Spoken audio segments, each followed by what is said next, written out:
বাংলাদেশ সড়ক পরিবহন কর্তৃপক্ষ বিআরটিএ চট্টগ্রামের উদ্যোগে মানসম্মত হেলমেট ও নিরাপদ গতি কমবে জীবন ও সম্পদের ক্ষতি স্লোগানে জাতীয় নিরাপদ সড়ক দিবস 2025 উপলক্ষে রোড শো ও 50 জন মোটরসাইকেল চালককে হেলমেট বিতরণ কর্মসূচি পালন করা হয়েছে। এ আয়োজনের মূল লক্ষ্য ছিল সড়ক দুর্ঘটনা রোধে জনসচেতনতা বৃদ্ধি করা। সোমবার 17 নভেম্বর সকালে 2 ঘণ্টা ব্যাপী চট্টগ্রাম কক্সবাজার মহাসড়কের চন্দনাইশ উপজেলার দোহাজারী সড়ক বিভাগ সংলগ্ন বাংলাদেশ সড়ক পরিবহন কর্তৃপক্ষ চট্টগ্রাম ও সড়ক বিভাগ যৌথভাবে অনুষ্ঠানের আয়োজন করে।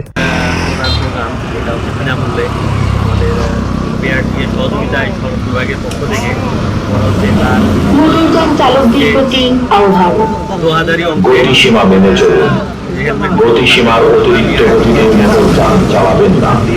মনে রাখবেন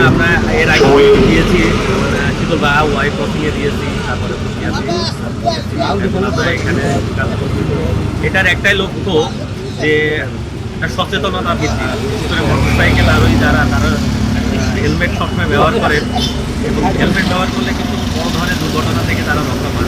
এই ধরনের একটা সচেতনতা বৃদ্ধির জন্য আজকের এই কাজ। তো আশা করি এটা সফল হবে। ধন্যবাদ। মূলত আমাদের একটাই উদ্দেশ্য, এই দিবসটি সফলভাবে উদযাপন নিমিত্তে আমরা এই সড়ক ব্যবহারকারী সকল স্তরের মানুষকে কীভাবে আমরা এই সড়ক নিরাপত্তা, কীভাবে এই সড়ক দুর্ঘটনা আমরা শূন্য পর্যায়ে কমিয়ে আনতে পারি, মূলত এই উদ্দেশ্যকে সামনে রেখে আমরা আজকে এই কর্মসূচি গ্রহণ করেছি।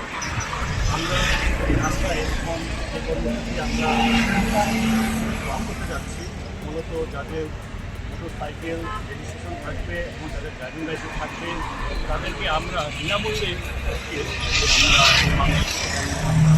বিতরণ করব। সড়ক দুর্ঘটনা প্রতিরোধে জনসচেতনতা বৃদ্ধি অত্যন্ত জরুরি। বিআরটিএর এই উদ্যোগ সড়ক নিরাপত্তার গুরুত্বপূর্ণ ভূমিকা পালন করবে বলে মনে করেন সংশ্লিষ্টরা। নিরাপদ সড়ক নিশ্চিত করতে মানসম্মত হেলমেট ব্যবহার এবং সঠিক যানবাহন পরিচালনার বিষয়টি গুরুত্বের সাথে তুলে ধরা হয়েছে।